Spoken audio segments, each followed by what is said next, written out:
Urban Crag Climbing Center is a rock gym located in Dayton, Ohio, with 8,000 feet of textured and sculpted vertical terrain ranging from 28 to 56 feet. For more info, go to urbancrag.com or call 937-224-CRAG. You have children one in Dayton Public Schools Yes. Yes. and one at Summit Academy. Yes. What has been your experience this year with both schools? Start with either one.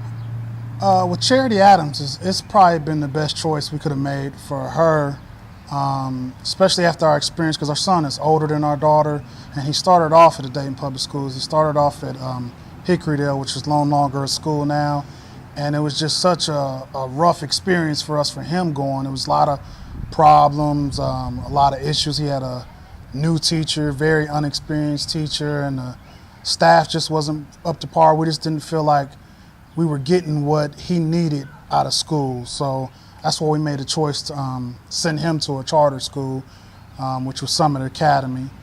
And so she came along a few years later, and she went to the preschool at the Jackson Center, which was an all preschool, which that was a pretty good experience for us. But when we started looking for a school for her to go after preschool, we didn't want the same thing to happen at Hickorydale. And the girls' school was still fairly new at the time, and we thought that from looking at their records, we said we'll go ahead and try this, and it's been a pretty good choice for us. I think so. I don't agree with the homework policy, but What is the homework policy? they get like a packet on Monday, and it's due on Friday. Okay. The packets aren't really, they don't help her learn anything else. They don't enrich what she's learned in class. A lot of times it's just busy work. And as a busy family as we are, I'm going to school myself in the evening. A lot of times I don't have time to sit and do this menial packet of homework that a lot of times she can do herself, without our help, without us even reading the directions. She's like, I'm done already. Well, if it's that easy and it's that simple, then there's no point in it. And then their only answer or alternative is to just send her home with harder homework. And that's not going to help her at all. It's not going to challenge her. They do project-based learning, which I do like. So she gets more learning out of the projects that get sent home than she does that packet that comes home on Monday and it's due on Friday, and it's just random, kind of workbook pages. Sure. And I know the project-based learning is stuff like, will they get to choose like the topic? Yes. Like a project, maybe they make Right. a website or She had to do a family tree, so that was fun. Right. Yeah, projects like family trees, projects like she had one have to do with the year she was born, so she talked about all the different things that happened the year she was born. She had to pick like a famous person to do a story on, and stuff like that has been pretty beneficial. But like she said, the homework package is basically like they get one of those workbooks, copy the pages out of it, and just send it home, and that's your busy work for the week. Yeah, instead of something that she's engaged in and thinking, Right. what am I going to do next to, Right. Right. what's my next step? I guess it's what they call learning without knowing you're learning. It's what a Right. lot of the project type stuff tries to spur on. Right. In the kids. To me, the homework packets are like punishment, where we spend time with our daughter, we read to her, we hang out, we do family fun things, and those packets are just like a way to force you to sit down, with your child and either work on it or at least check it over. I don't need to be forced to hang out, with my daughter.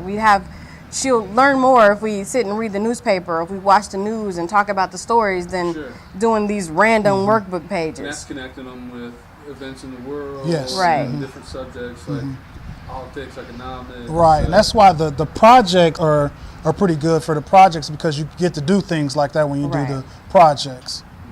We think the best thing about Dayton Public Schools has been for her. Like I said, they're high in math and they're high at science at their school. She's gotten a scholar award every year since she's been there. At the end of the year, the superintendent and scholars work. So I think it's been a better fit for her than Dayton Public was for our son. So for this year, it's been pretty good as far as that. The only thing that we probably bad is the homework packet. because it's not productive in her learning in any way. Teachers, they keep good communication. Oh yes, I can call her teacher in the classroom. I had her teacher's cell phone number.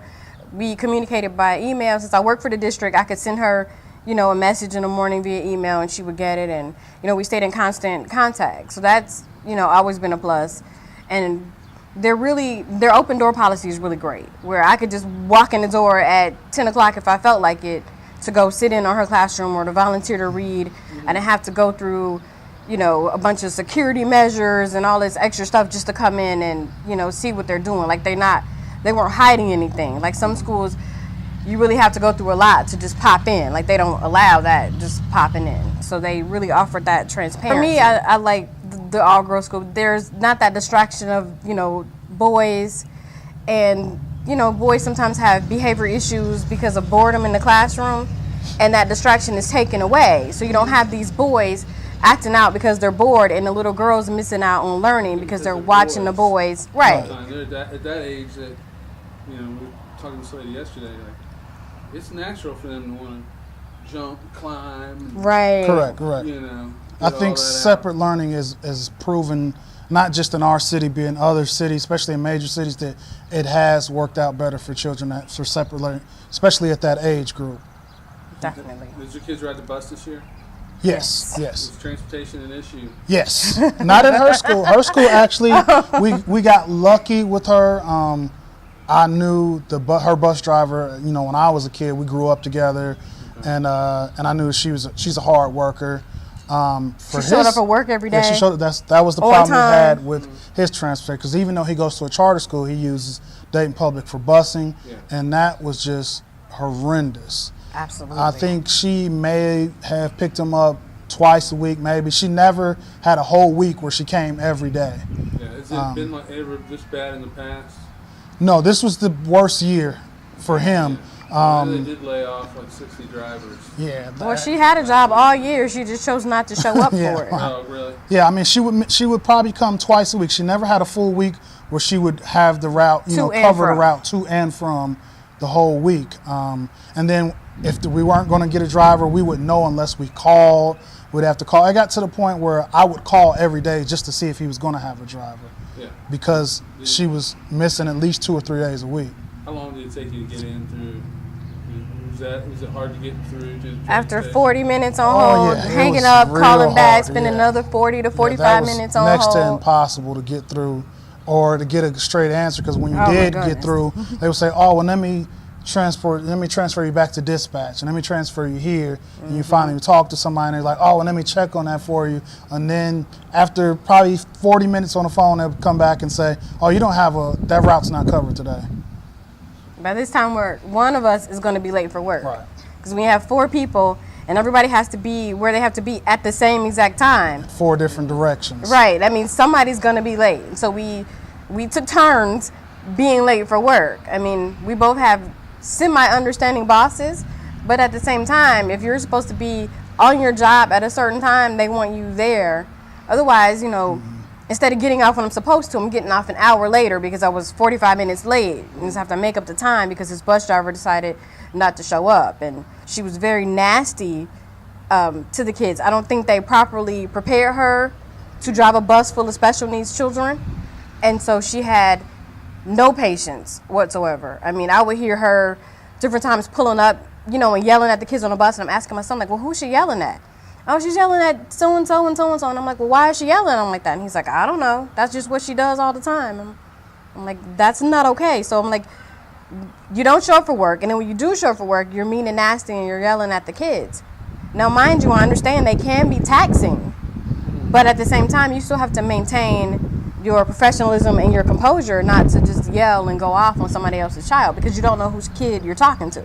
In previous years, he's had excellent real drivers. Great drivers. He had a driver. They called him Mr. D. I'm not sure if his real name, but the kids loved him. They loved being on the bus with him. He talked to them when on his way home. He would talk to them about different stuff. Talk to them about music and other things. He had another driver, Herb Booker, that was a great driver, and I forget he had another driver, I forget his name, but if he was going to be late, he would call us at home and say, hey, I'm running a little bit late, but I am coming. you know, and this year it was pretty rough with the buses. It was real rough. It was horrible. Yeah. Yeah, that seems to be across the board all over the place. Mm-hmm. And there's some kind of plan coming up. I don't know what it is. The same plan that they told us months ago, and Yeah, we just hired 100 drivers, Right. and we heard that a couple times when we called too. Oh, we just hired 60 drivers, and Where we're in are the training they? process, and don't worry, we're going to take that driver off your route. She's not going to drive that route anymore, and it just never changed. So, I mean, I'm not optimistic about the change as far as the buses. I hope that it does happen, but we're prepared that we're probably going to have to be late for work or, you know, find another route of transportation, at least for him. Like I said, we didn't have any problems with her busing, our daughter's busing, but his busing was pretty bad. I don't know if it was just because they felt like it was a charter school and that was secondary to, you know, covering DPS schools as far as the routing, but we'll just have to wait and see.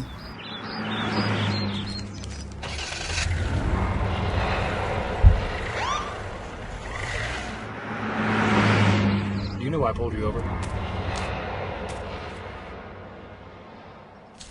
Because you're a Reuben.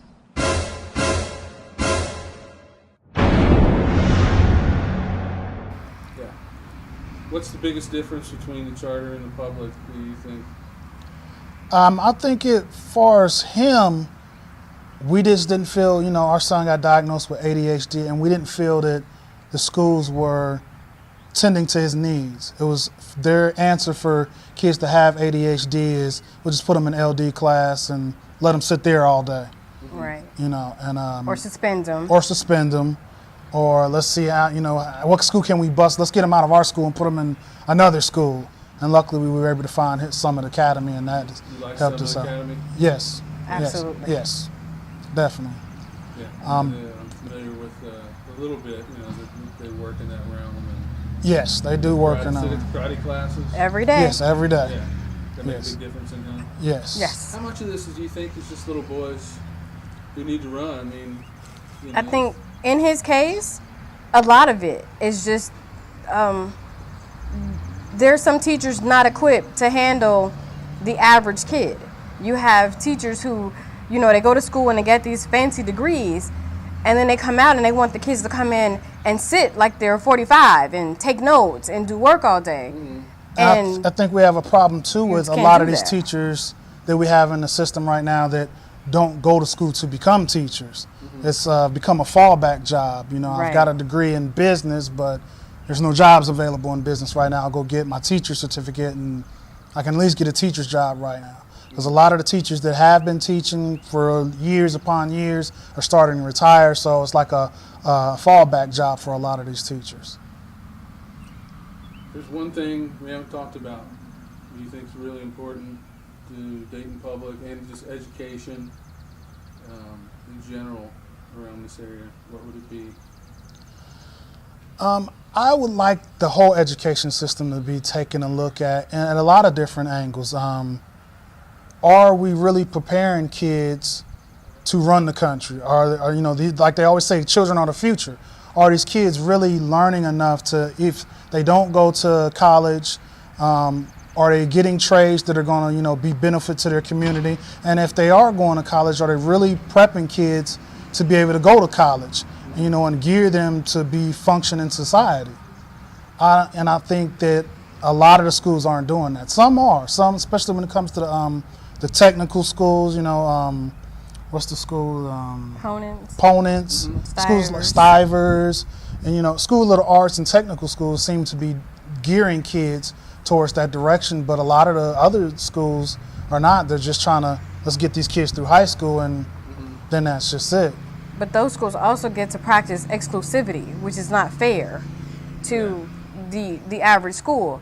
You know, if I could pick and choose every kid that came in the door of my classroom, then of course I could be more effective as a teacher.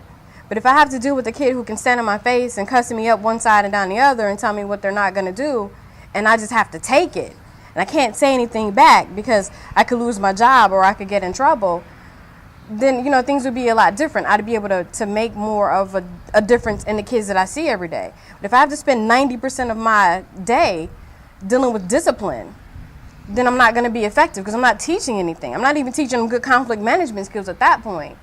But you have your schools like Stivers and your opponents where they have the selection process and you have to audition to get in. So everybody thinks that these schools are great and it's like utopia. Well, I mean, every school could be utopia if you could pick and choose who came through your door. Mm-hmm. It would just be a lot better. So as far as our whole education system, there's a lot that needs to be looked at. I mean, you have kids that just generally don't want to be in school, whether they've been soured on the education system the way it is now, previous experiences, their parents' experiences. But there are some kids who just wreak havoc because they don't want to be there. There needs to be a plan in place so those kids that don't want to be there don't have to be. Have something productive to do. Yeah, Right. have something productive too. Something else they can do. Yeah. Mm-hmm. And another thing you have to look at is the parents. A lot of it is not just teachers. A lot of it is parenting.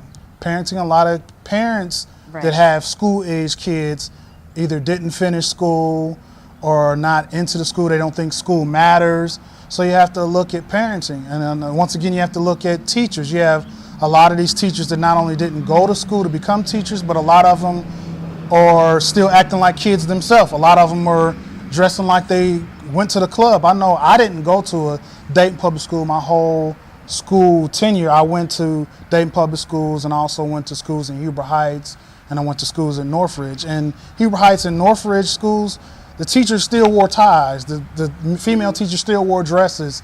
Or if a male teacher didn't wear a tie, he wore a polo shirt. And some of these teachers in Dayton public schools, you don't know if they're students or not because they're wearing all the trendy clothes or barely any clothes, cleavage showing. And So you'd like to see them return to looking like nerds? yeah, I'd Maybe rather see a not teacher. nerds, but looking more professional. I would rather a teacher look like a teacher because if I have a son, my son is almost a teenager, and he becomes 15, 16, and his teacher is a female that looks like she's dancing at the club, I think that it's going to be very hard for him to learn in that type of manner.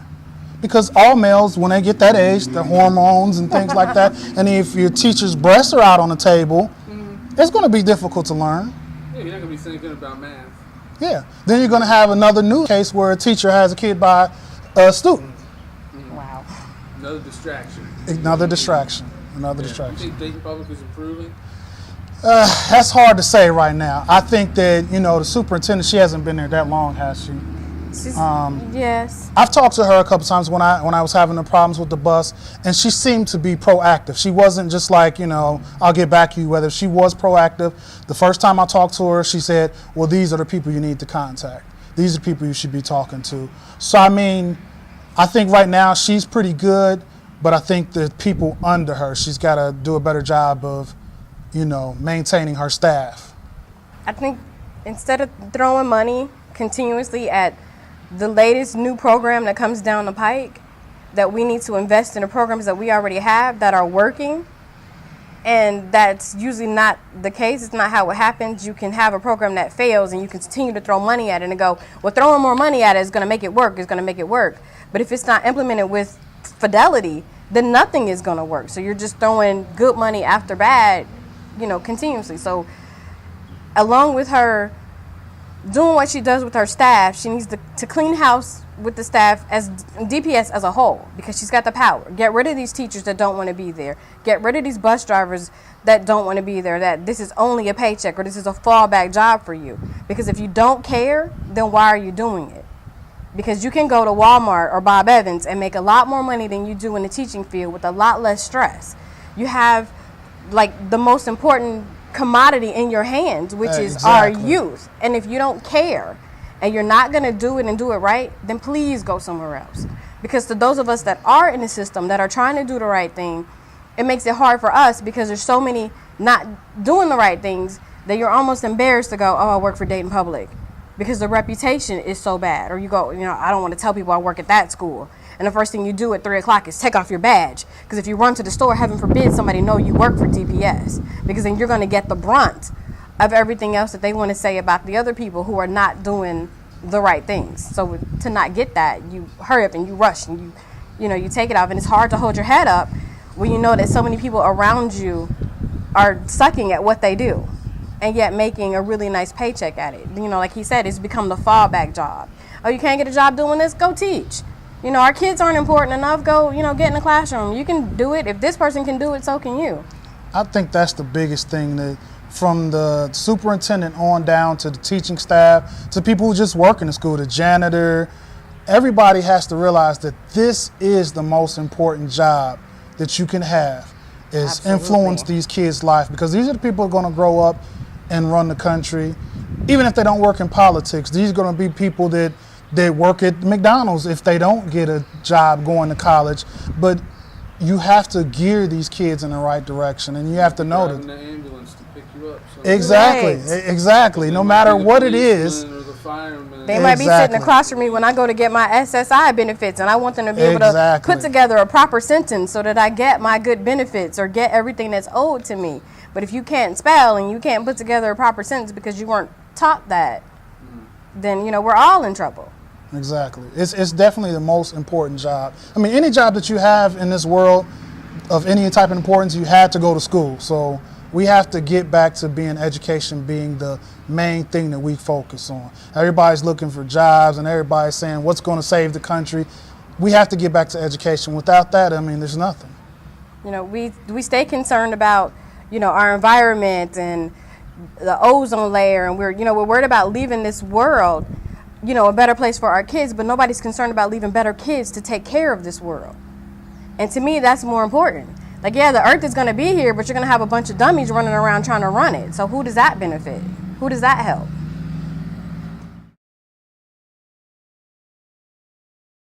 $100 shirts for only $395. 20 shirts for only $100. Greenleaf Printing and Designs has stupendous signage, printed and embroidered apparel, and promotional products for you. They're at 5526 Burkhart Road in Dayton and on the web at greenleafprinting.com.